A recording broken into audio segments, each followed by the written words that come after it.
Hey everyone, and welcome to today's video. So we're going to be rebuilding the F54. So in the last video you saw us tear it down and see what the secret damage is. I've now been spending the last couple of weeks just trying to pick up parts. I've had to do a variation of used and new depending on what I could just get hold of, because there aren't many Clubmans on the road.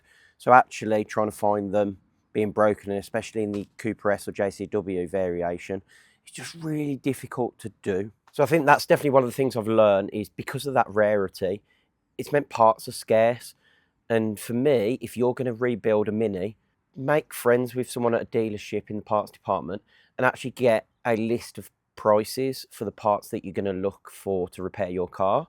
Then go online and shop around. So I found actually there was such a variation in price. Like some parts were much cheaper brand new than they were second hand, and other parts obviously there was some savings and a lot cheaper. So don't just go for the first price you see, actually shop around for parts. So later on in the video we're going to cover the complete breakdown of actually how much this car cost me, how much all the parts were to actually repair it and put it back on the road. So by the end of this video I plan for the car to actually be road legal, so it'll be fully insured, it'll have a new MOT and be taxed as well in the UK. But to do that, I need to get all those parts fitted onto the car so we can get then a front number plate on and get it so the car's moving and it's legal to go on the UK roads. So what we're going to do first is actually jump onto the front end and get that bonnet on. So my dad's come around to help me do that because it's just really awkward. It's quite heavy and I don't want to damage any of the car. So we're going to put that on together. Then I'll throw the front bumper on as well. Right, so off camera, what I've done is just chucked this bracket in, the headlight bracket. You can see that headlight's now back in. So we did a repair on these. There's a separate video on how to repair the tabs on a Mini headlight. And what we've also done is actually, to get this in place, is just bent this back. So what we've done is just gone off the other side and actually just applied a bit of heat and bent this all back, which means that light's now lining up. I've got some issues with this bonnet adjustment. Now I've nicked these off the F56 because these are actually missing, but they just don't go anywhere near the underside of this bonnet for some reason. Not quite sure whether it's a different part on the F54, so I'm assuming that'll stop this bounce that there is on the bonnet. But if we look now, the headlights, not perfect yet, they need still a bit of adjustment, but a million times better than what they are. So I shouldn't be able to stick my fingers in there, but just to get it on, to get it through its MOT before it goes to the body shop to be all fully adjusted, I think we're looking really close.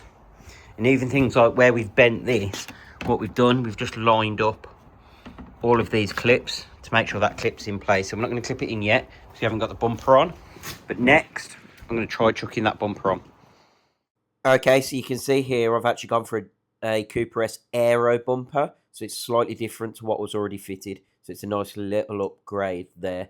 Just putting the clips and everything in place, and then we'll move on to the wheel arches. Okay, you can see for one of the things we've done for the MOT is just fitted a bonnet scoop and the chrome surround, and they just clip in place, and that's purely just so we don't have any metal sharp edges on it.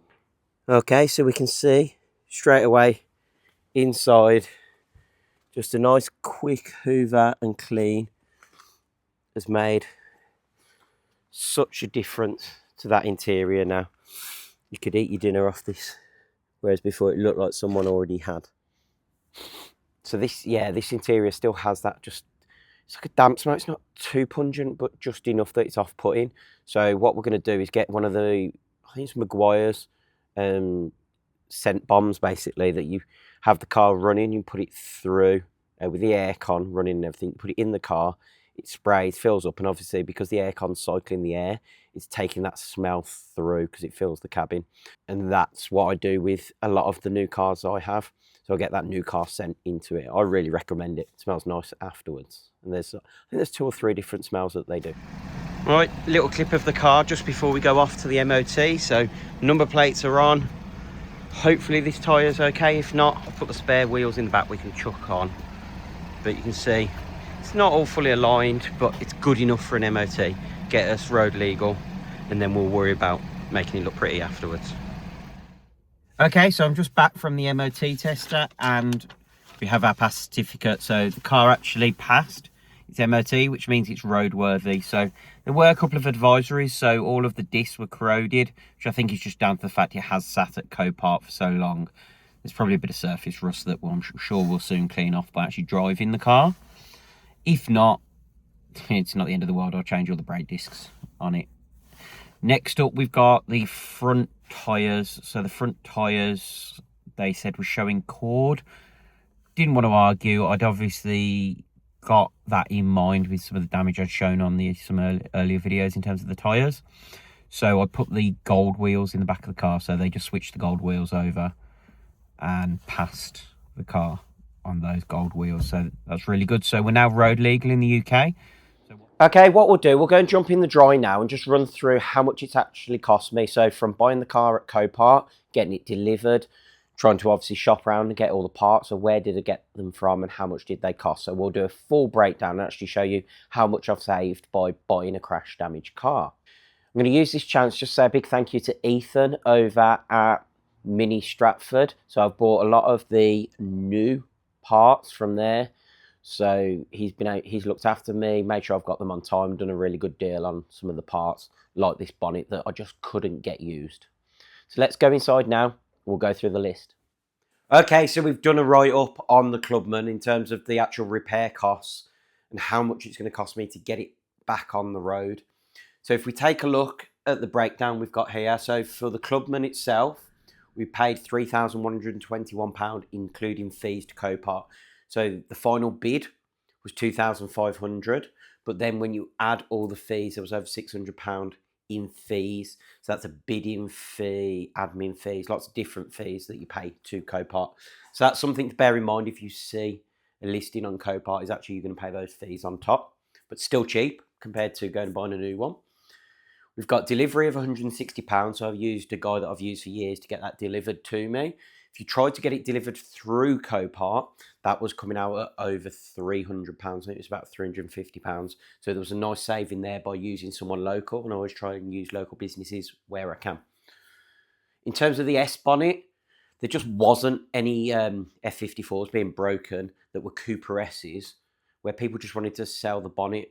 There was a couple where they wanted to sell the whole front end together, including the rad pack and everything else as a big lump repair for a few £1,000s. I just needed the bonnet. So I ended up going new. So it was around £450, and that was from Rybrook. Is it Rybrook?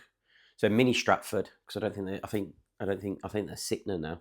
So Mini Stratford were able to do me a deal on a few bits on here. So we've got the headlight bracket as well. That was £75 new. Again, these two bits here, the bonnet and the bracket, people were asking for more money than they actually are brand new. So like that bracket, people were asking for like £85 on eBay for a second-hand one that may or may not be damaged. I wouldn't know. Whereas I knew buying it new from Mini, my headlight would line up because I got that bracket new. You've got the repair tab. So there's a video that I'm putting on the channel as well in terms of how I repaired the light. So the tabs are all broken. You can buy them. You can get them from Mini. You can get them from other places as well. They're around £30, £35. So we've included that there. We brought those brand new, obviously. Then you've got the passenger wing. So you can get those brand new. But I managed to find one delivered for £100. So that was from Mini Matt over in the Midlands. So that was £100 on eBay with delivery. Headlight chrome trim. So I managed to get, I've put eBay there, but that was actually Facebook. So someone on one of the Facebook groups actually did me a pair of those because they fitted, I think, the black ones from Mini and they had the chrome one spare. So they were £20 delivered for a pair. So that was good. Bonnet struts again. I just bought a pair just in case they were damaged. £20 used on eBay. So nice and cheap. Front bumper. This is where you've got such a variation in cost. If you go Mini, brand new, that's going to be really expensive. Up to around £1,000 just for all the bits that go into that bumper. But obviously, mine was salvageable. So there was the damage on the right-hand side as you look at it. But actually, everything behind it was actually still functional and working. So I only needed the bumper skin. And you can actually get bumper skins for around £70 used on eBay. Try and wait around for the right colour and you don't have to pay for paint, which is what I've priced here, just purely for getting the bumper skin. So hopefully if you can get it in the right colour, then that's all the cost you've got. Finally, at the bottom, we've got the paint. So I haven't actually sent the car off to paint yet, but just going from what I've paid in the past, around £500 for a bonnet and a wing, including any sort of alignment or adjustment as they're putting that bonnet back onto the car as well. So that in total will take my cost to £4,546. That is everything I need to get this car on the road. Now, there are extra things that technically I need to budget for, so I'm going to shout out here, is one of the tyres was damaged in the accident, so I would have needed to fit a new tyre. However, I've already got a set of wheels to go on the car, so I actually put the set of wheels on the car to put it through its MOT, which is our road legal test in the UK. So I didn't have to pay out anything for repairing that tyre. Otherwise, I could have got a part worn if I wanted to save some money, or obviously a brand new tyre and you'd replace them in pairs. So that's something to bear in mind as well. And then we've got the cost of the MOT itself. So they're £40 in the UK. But again, that was only because the MOT had run out that I had to go through that step. Because the car being categorised, it wasn't categorised at a stage that it needed to be inspected before it went on the road. But it was just the fact that the annual MOT had run out. So if we take a look down here, I've actually gone onto Auto Trader this morning as I'm recording, and the cheapest F54 Cooper S under 60,000 miles, because mine's on 50,000 or maybe even 40,000 miles, I can't remember off the top of my head, but it's on low mileage for that year, and it's a manual. The cheapest one at the moment is £10,750. Now, that's actually more than what I thought it was going to be. And the good thing with my car on top is it also has the additional JCW spec that none of those cars tend to have. So the JCW seats, brakes and wheels as well. And I'm going to be able to claw some money back because I'm going to sell the wheels on. I'll keep the interior and keep the brakes because they're really useful. So in terms of taking all of that into account, I've saved myself £6,204 on this Clubman to get it back on the road. Now, me being me, these costs are going to vary slightly because I'm actually modifying rather than just putting straight back on the road. So yes, I've now got it road legal and through its MOT, but actually some of my costs on my bumper skins were slightly more expensive because I've gone for uprated ones. But if I just wanted to go with what it had, I could have saved some money doing that. So there's certain things you can do to save money. So like getting the wing or the bonnet, if I waited around, maybe a used one would come up in the right colour and I wouldn't have to spend the £500 on paint. But I wanted to get it out there, get it on the road, and so I could start modifying it, etc. So I've sort of gone for the quicker option in terms of just buying new parts from Mini. Okay, so you can see over my shoulder now we've got the Clubman that is all fully road legal now. So it passed its MOT as I've shown in the clip before. So it's taxed, it's insured, and it's MOT'd, which is what the aim of this video was all about, is getting it all sorted and ready to go. What does that mean? That means we can start modifying the fun bit now. So let's start upgrading it. We'll work through some of those things that people said wouldn't fit, would fit, etc. And I'll do a bit of a breaker in terms of what people told me versus actually what you can do. So if you are making that step up from an F56 to an F54, or you're just shopping it online for parts and want to know whether they'll fit, I'll try and give you as much guidance as I can in future videos. So thanks for watching, and we'll see you then.